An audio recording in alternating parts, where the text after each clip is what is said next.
Coming up next, we celebrate songs from one of the greatest years in music, my personal favorite year in music. These songs were huge back in the day, but decades later, they sound really dated. But just because they haven't held up well doesn't diminish our love for these songs at all. But they make for an interesting study in music. So one of these songs came from a bunch of drinking buddies who were all in other bands, but they just jammed for fun on the weekends.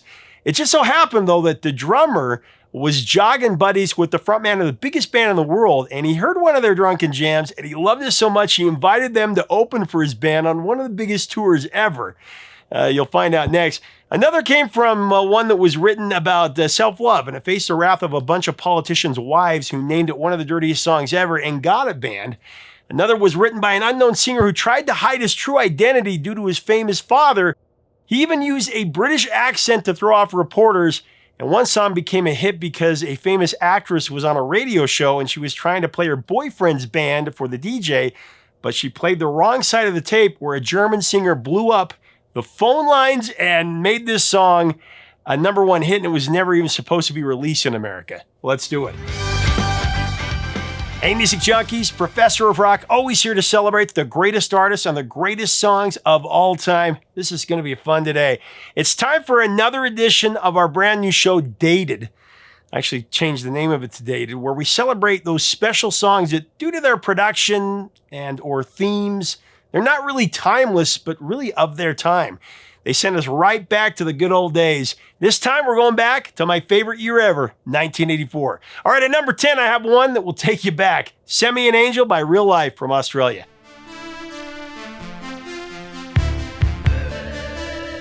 Now, Send Me an Angel was constructed on a classic catchy keyboard-driven beat that screams early 80s new wave, utilizing thin treble dominant and melodic synthesizer sounds that really define that period of music. Now, the story behind Real Life's Australian new wave classic Send Me an Angel is one of rapid ascent and chance encounters. So frontman David Sterry was working as a taxi driver to make ends meet when the band formed in 1980. This was following a serendipitous ad in the Age newspaper that David answered. So in the early 80s, David and his keyboard partner Richard Zatorsky were broke musicians. They were just trying to get a nut wherever they could. Oftentimes, right after a gig, David would have to jump into his cab and drive, paying passengers around the town to make any kind of cash. So sometimes he would actually be driving people who just watched his band. They'd be like, "Hey, you're the taxi driver. Didn't you just play the gig?" These guys needed a hit song. So one Wednesday evening while on their way to a gig, David was riding in the back of Richard's beat-up old car with his Walkman playing. David listened to Richard's latest piece. And from the opening keyboard riff, he knew Richard had nailed his part. The task now was for him to get the lyrics right. Now for David, the words were almost finished, about 3/4 complete, when the title sprang to his mind, Send Me an Angel. Send me an angel. Send me an angel. As they neared the gig, there's a stretch of road with a view across the bay. And when they arrived at that point, they understood the strange light in the sky. Lorne was on fire on Ash Wednesday. These series of fires claimed 47 lives in Victoria and 28 in South Australia. The song's breakthrough crossed oceans thanks to an American radio programmer named Rick Carroll. While in Sydney in 1983, he heard the track and brought it back to LA, where he began spinning it at K-Rock FM.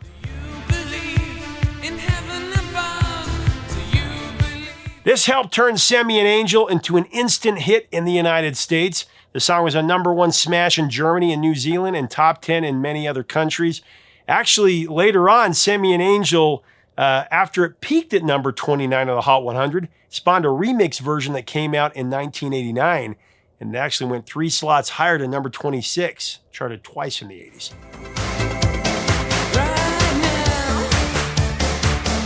All right, in at number 9 on our dated countdown, it's one of the edgiest songs of its time. This one really pushed the envelope. I got She Bop by Cyndi Lauper.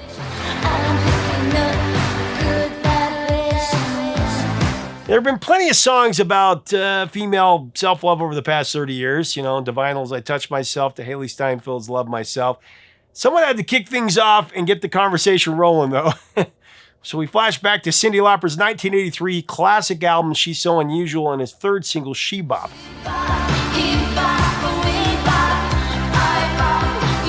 Most kids back then, like me, had no clue what the song was really about.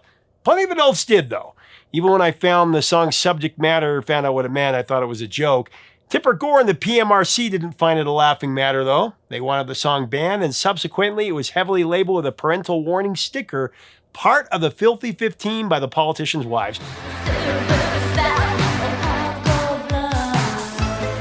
While Cyndi was working on her debut solo album, the former Blue Angel singer got a tipsy phone call from songwriter Steve Lunt, one of her collaborators on the track, saying that she should write a song about female, He was like, there's not a lot of songs out there like this, at least not mainstream pop. And, intrigued by the idea, Cyndi was like, okay. So she had him come with her to the magazine shop downstairs from the studio to nab a copy of Play Blank magazine, can't say it on here, for some reference. Cyndi wanted to blend rockabilly grit with early electronic touches for She Bop. Now, she knocked the rockabilly vibe out through her vocal delivery, while the synthy keyboard bits gave it that digital edge, which kind of makes it sound a little dated.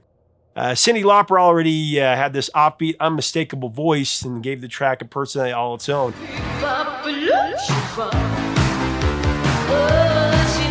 Back in '84, it sounded futuristic and high-tech, really standing out from the other hits of the moment. Today, though, it's like a time capsule, an aural snapshot that brings back all the vibes of that year. Despite the fierce pushback from the PMRC, She Bop was a runaway hit. It went all the way to number 3 in the Billboard Hot 100. It actually went to number 1 in Israel and Japan. Yeah.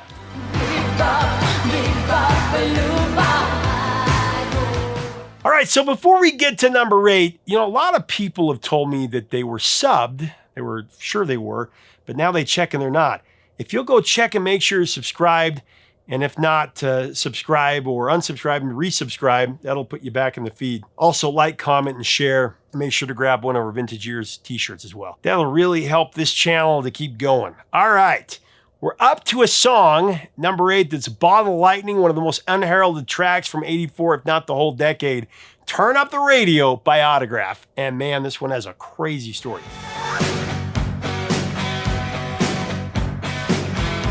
All right, so Autograph drummer Kenny Richards used to be David Lee Roth's jogging buddy.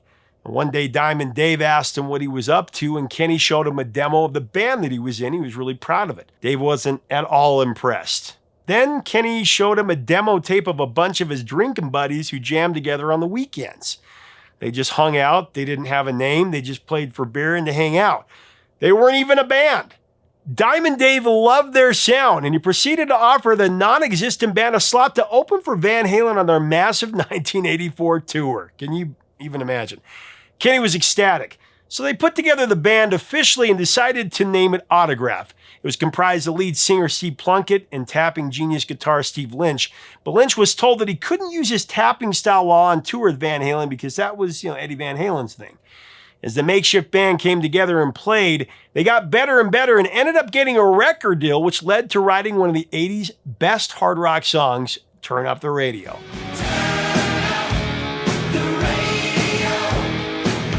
Only thing is, Autograph had to fight to get it released as the label did not believe in it at all. And they had to sell out a little bit with the music video, which was sponsored by Papermate, one of the most obvious product placement videos ever.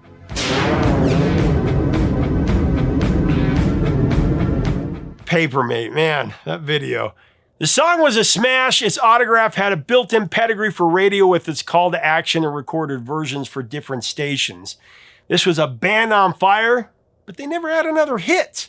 They're now remembered as a one-hit wonder, but they kind of deserve better. They had some good stuff. But get this, the band's still going, but they actually don't have any original members anymore. It's a glam metal staple that feels perfectly stuck in the sound of 1984. I mean, it's dated, but so much fun to listen to. I love this song.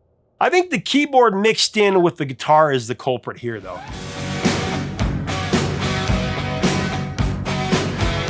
Also, it was originally named Turn Up the Tape Machine, which really dated it.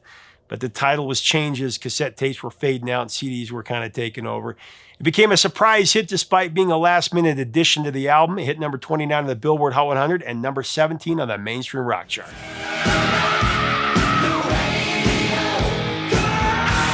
All right, for our number 7 placement on dated songs, we're going into the tropical part of '84 with a song that was deliciously dated by an artist enduring an 8-year drought for a hit single in the U.S. It was about to break it big time. Caribbean Queen by Billy Ocean.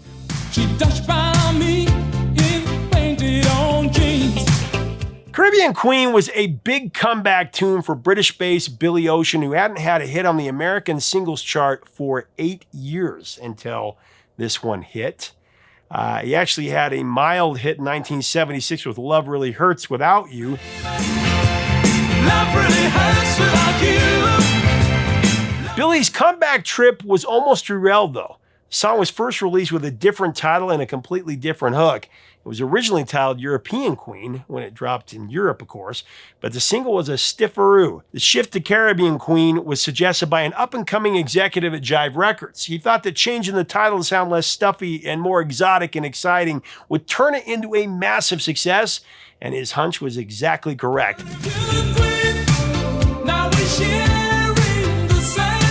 When Caribbean Queen clicked in the US, Billy Ocean and producer Keith Diamond, they actually had an idea to make regional versions for the rest of the world to kind of up it in the charts. There was European Queen they'd already done for Europe and African Queen for Africa, amongst others.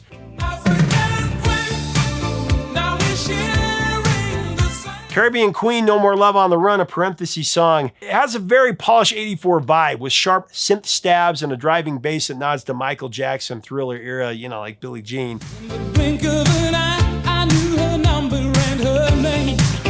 The track used early to mid-80s electronic drum sounds for a crisp digital rhythm that feels a bit more rigid next to the warmer tones that you would hear, you know, in later decades. And that sax solo by Vernon Jeffrey Smith is that classic, high, almost glittery 80s pop rock and R&B sound. Romantic, but, you know, heavily processed.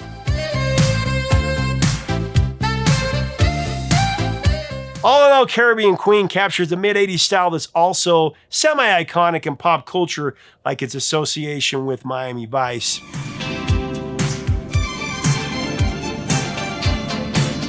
Caribbean Queen was a godsend for Billy Ocean, though. It rejuvenated his career and fascinated the imagination of listeners around the world in 1984. It went to #1 in a lot of countries, Guatemala, Canada, and of course here on the Billboard Hot 100. And it led to one of the biggest short-term hit runs in music history. Billy Ocean took the rest of the 80s by storm with 8 top 10 hits in a row. Just a few years, he had the 3 #1s and 2 #2s as well. We know them all by heart. Be sad songs to make you cry when the gun gets tough. The tough gets out of my dreams. All right, coming in at #6, we've got the Happy Accident on the charts. Song that sounds very dated now, even though it made history back in '84, and we love it still. It's 99 Luftballons by Nena.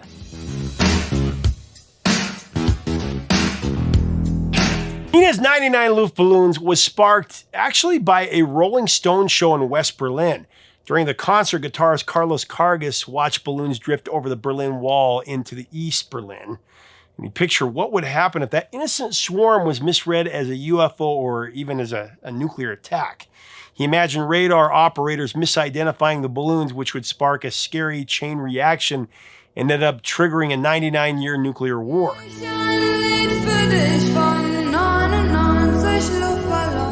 And the concept also comes from a real-life prank from 1973 known as the Nevada Incident, where students released 99 balloons to create a fake UFO sighting. The song is a blunt anti-war statement echoing the 1980s German fear of accidental nuclear annihilation.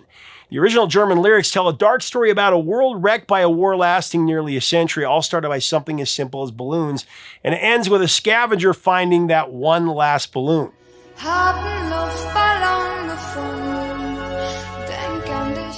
After the German version was recorded, Nena's label, they didn't think it was commercial enough. I don't know how you would hear the song and not hear it was a hit. But the band felt strongly about its message and they pushed to get it out there.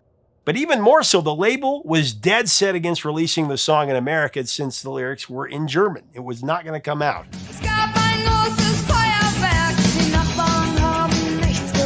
However, a happy accident would soon bring the song to the States, helping propel it to near worldwide domination through the airwaves. As the story goes, German actress and musician Christiane Felschernau was visiting DJ Rodney Bingenheimer on his K-Rock radio show in LA. Now, for the interview, she brought with her a mixtape that included a song from her boyfriend's band. There was 99 Luftballons was on the other side. She intended to play the boyfriend's track. She got it ready, but she accidentally played the wrong side of the tape and it played Nena's song instead. Listeners loved it, and the phone lines were buzzing with requests. So from there on out, Bingenheimer threw it into heavy rotation, further increasing its popularity, and after that, 99 Luftballons took the U.S. by storm all the way up the charts.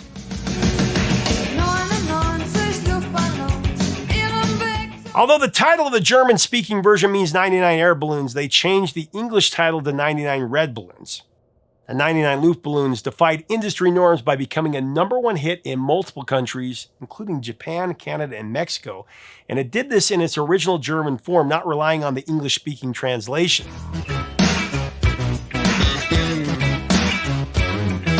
99 Luftballons sounds dated really because it embodies the quintessential early 80s new wave aesthetic with bright polyphonic synthesizer motifs and a brisk electronic beat that reflect pre-digital production typical of the Cold War era. Its lyrics centered on paranoia about nuclear war makes it even more of a defining 80s classic than a timeless staple. And really the English version kind of sucked. The German version was the one that we all cling to. We all know the words.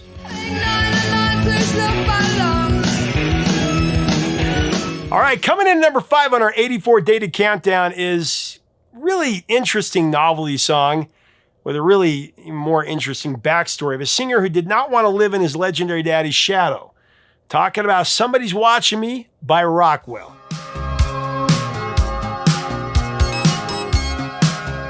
Now, Rockwell, the singer behind Somebody's Watching Me, was really Kennedy William Gordy, Berry Gordy's son, the famous founder of Motown Records. Rockwell, or Kennedy, he really wanted to be a musician, but his dad was not impressed by his early demos, and he basically told him not to quit his day job. Berry told several family members, hey, my kid really can't sing. Now, determined to make it on his own without the power of his father pulling the strings, Kennedy used the pseudonym Rockwell, and he secretly signed a record deal with Motown, keeping it from his father. However, he did take full advantage of growing up in the Motown family of superstars, such as the Jackson 5. And when he wrote Somebody's Watching Me, he played it for Michael Jackson, apparently. And Michael liked the tune, and he agreed to sing the chorus. It's probably because he owed Berry a favor.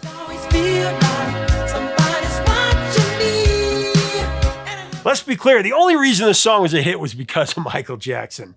He could have recorded himself burping the alphabet, and it would have been a #1 hit at that moment. That's how big Michael Jackson was. Michael's distinctive and vocal on the chorus went uncredited at the time, yet it was a well-known secret in the industry to anyone hearing the song. So additional background vocals were provided by Michael's older brother, Jermaine. Now, when Berry Gordy finally heard the mastered track, he immediately recognized the backing voice. Well, not really the backing voice because he sings the main part. He was thrilled to hear the future king of pop, and with Michael's help and an assist by Jermaine, Somebody's Watching Me soared to #2 on the Billboard Hot 100, just like one of those great Jackson 5 songs from the 70s. But not really. That's why I always feel like somebody's watching me. But get this, Rockwell used a deliberately fake British accent in Somebody's Watching Me, including the line about being afraid to wash my hair, mainly to forge a distinct career identity and distance himself from nepotism. When I'm in the shower, I'm afraid to wash my hair. In interviews, he even claimed to be from England. The accent, described by some as a bizarrely old English-sounding drawl or a weak Boris Karloff impersonation, that enhanced the song's theatrical, paranoid, and subtly tongue-in-cheek vibe. Who's playing tricks on me?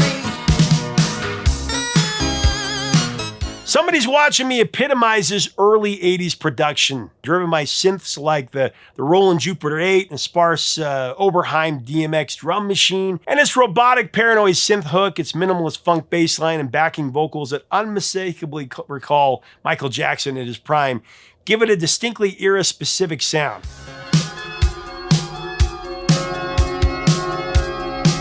It's one of those songs that's so bad it's good, and what makes it good is, of course, Michael Jackson's vocal.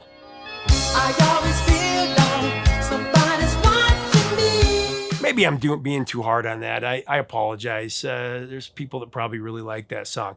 All right, one of the most memorable hooks from 1984 that's also wonderfully dated is our #4 song, a true classic, Sunglasses at Night by Corey Hart. I wear my sunglasses at night so I can... Now, Sunglasses at Night came about kind of out of practical need during a recording session in England.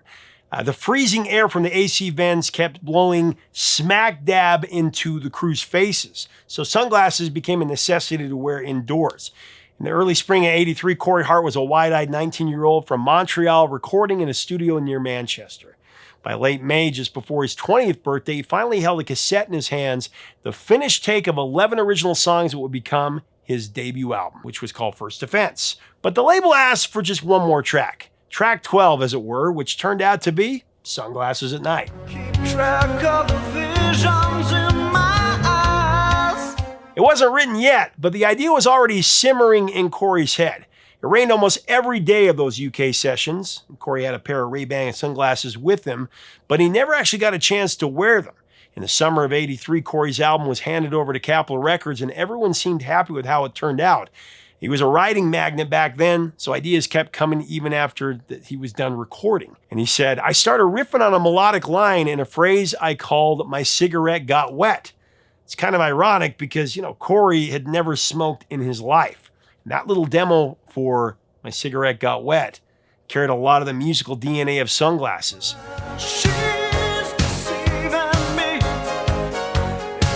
It was recorded, though Corey wasn't sold on the song at the time. This is where the Ray-Bans come in. As co-producer Phil Chapman recalls, the studio's air conditioning blew directly into the mixing console.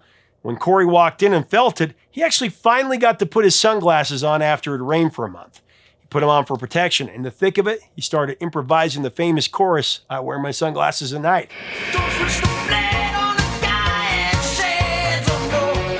It became a smash, going to number 7. But many still think that Corey's a one-hit wonder, even though he had 8 more hits after that, including one that was even bigger with Never Surrender.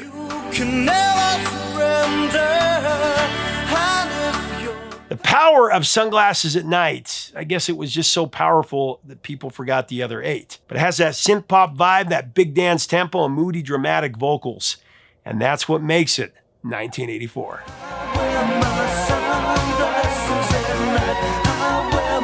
Next up on our 1984 dated episode, the spotlight turns to a song that had a resurgence in 2020 because of TikTok. At number 3, I got Break My Stride by Matthew Wilder.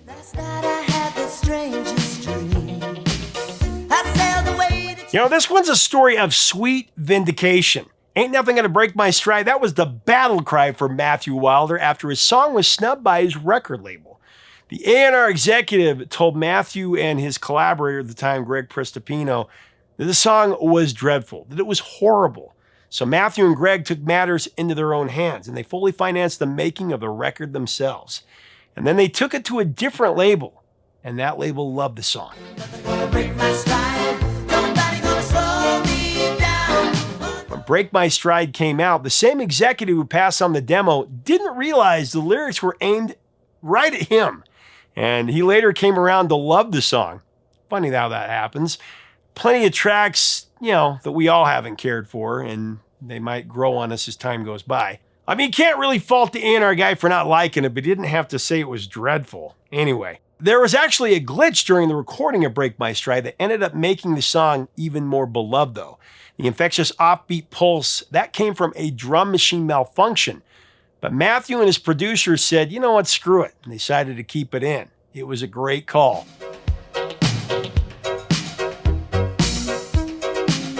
So Break My Stride relied heavily on the synth technology of the early 80s, delivering a bright, Thomasy, wasp sound, typical of that period and comparable to other hits from the era.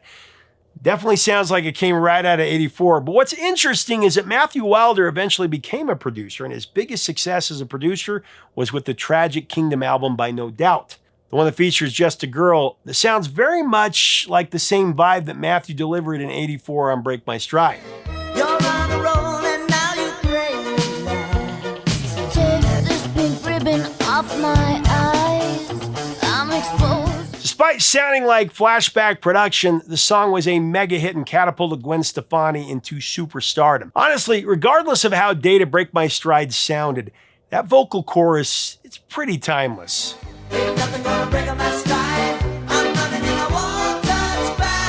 And it hit number 5, by the way. 1984 was full of great soundtrack songs. One of those was a dated track that was as infectious as a pop song could ever get. At number 2, I got one of my favorite songs ever, a song that epitomizes 1984. It sends me back every time I hear it. I Can Dream About You by Dan Hartman.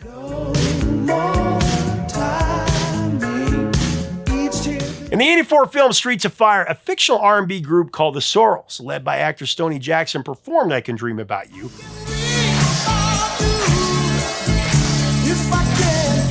Although the actors lip-synced on screen, the singing voice in the film was Winston Ford, who at the time worked at a Radio Shack store. Amid the film's posturing, Dan Hartman, the song's writer, he later released his own version as the official single and soundtrack recording, replacing Ford's vocals to secure higher royalties and dramatically improve the sound, in my opinion.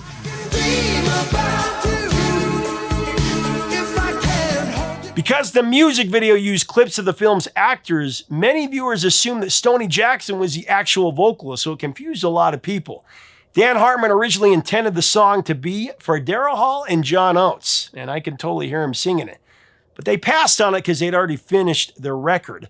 So he did his best impersonation of them, true story, and it became a number 6 hit on the Billboard Hot 100.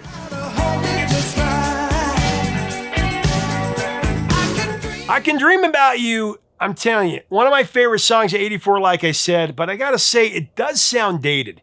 The track was expertly engineered for radio with a sleek, highly compressed mix that diminished, natural, edgy textures, giving it that distinct 84 feel, which is not a bad thing.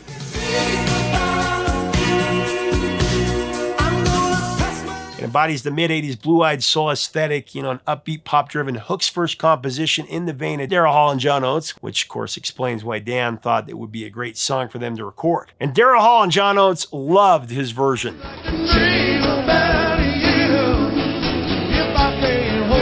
All right, for my honorable mention and my number 1 pick, I got 2 songs for each of these because they're a bit related. You'll see what I mean in a second. So they're going to be presented a bit differently. I'm going to begin with the honorable mention in 2 songs that were huge hits in 84 but sounded eerily similar, leading to allegations of plagiarism. Let's do a back-to-back, side-by-side analysis of I Want a New Drug by Huey Lewis and the News. I want a new drug when the won't make me sick. And Ghostbusters by Ray Parker Jr.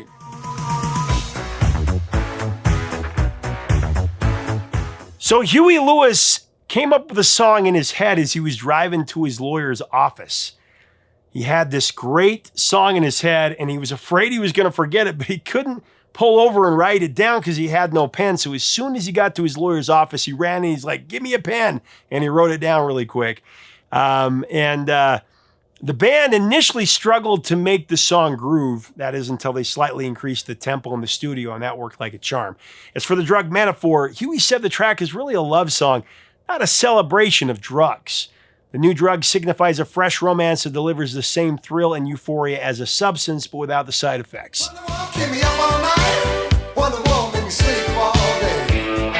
While working on a track that was supposed to be the theme song for the movie Ghostbusters, though, a desperate Ray Parker Jr. was up late watching TV one night when a local service commercial gave him the idea to add an ad-style jingle to the movie. Ray initially had a hard time making the word Ghostbusters fit smoothly in the draft of the song, and that's what they wanted. Nothing really rhymes with Ghostbusters. Then the "Who You Gonna Call" line from the TV spot came in handy, and it created a natural call and response that finally unlocked those lyrics and made this song great. Something strange in the neighborhood. Now, Huey Lewis and the News released I Want a New Drug in January of 84, climbed to number 6 on the Billboard Hot 100, also went to number 1 on the dance charts.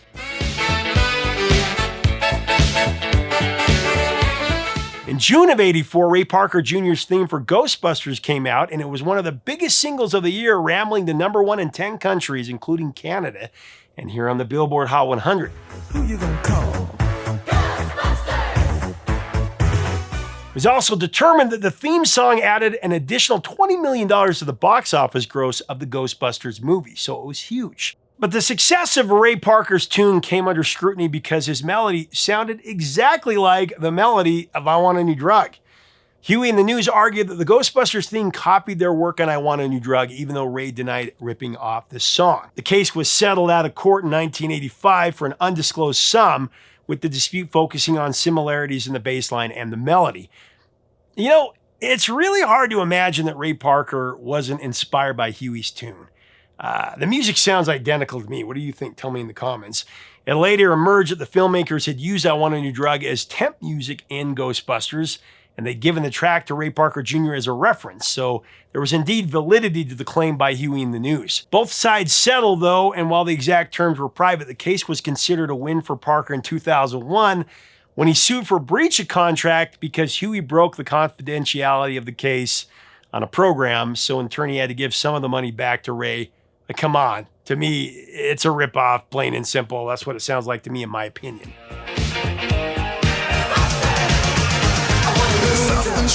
All right, our next back-to-back analysis for 1984 on Dated is my number one pick for this edition, and it's a study of two songs by two different groups that had three things in common. One, they were both smash hits that the respective acts originally rejected. Two, they both have the word jump in the song title. And three, they both sound really dated, like they're trapped in 84. Talking about Jump for My Love by the Pointer Sisters.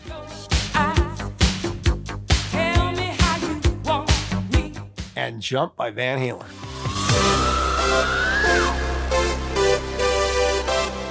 The Pointer Sisters initially disliked Jump for My Love, believing it was too pop-oriented and lacking the soulful R&B depth that they preferred. They just didn't dig it. They didn't want to record it at all. The ladies were skeptical of its upbeat synth-driven sound and worried it would be too bubblegum to their core fans. They were persuaded to go ahead by their producer Richard Perry, who had significant influence on the sisters and an impeccable track record as a producer. You know, the Pointer Sisters' Jump song is this high-energy pop R&B track that runs on lush, punchy synth brass. It's all about a bright, romantic, upbeat vibe.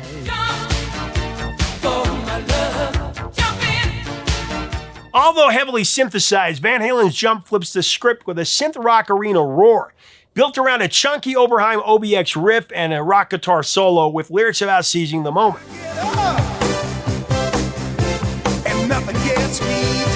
Both songs blew up big in the same era, surrounded by the prevalent synthesizer sound in 1984. Jump for My Love was a pop dance staple from that year, while Van Halen nudged the band toward a more mainstream synth-driven sound after Eddie became fascinated with synthesizers and all that they could do, much to the chagrin of his frontman Diamond David Lee Roth.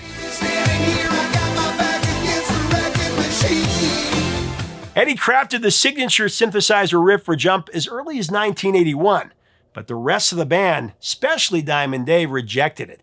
Dave argued that as a guitar hero, Eddie shouldn't be playing keyboards at all, believing it would make the group look like they were bowing to a pop synth trend or just selling out altogether. So when told that he shouldn't play keys, Eddie Van Halen famously replied that if he wanted to play a tuba or Bavarian cheese whistle, he'd do it anyway. He's going to do whatever the hell he wanted.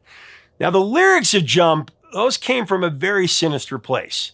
David Lee Roth recalled watching a news report the previous evening about a man threatening to end his life by leaping from the top of the Arco Tower in Los Angeles. In an interview with Ultimate Classic Rock, he actually recalled this, saying, "There was a whole crowd of people in the parking lot downstairs yelling, 'Don't jump, don't jump, don't jump.' That gave me the idea of Jump for the title. I wrote it down and it made it onto the record, although in a much more positive vein." It's easy to translate it to the way you hear it on the record as a go-for-it attitude, a much more positive sort of affair.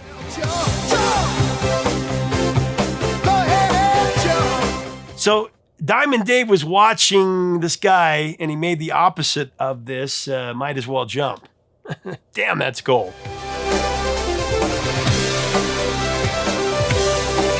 As for Jump for My Love, it performed exactly as Richard Perry predicted it would. It was one of the biggest hits for the Pointer Sisters, going all the way to number 3 on the Billboard Hot 100.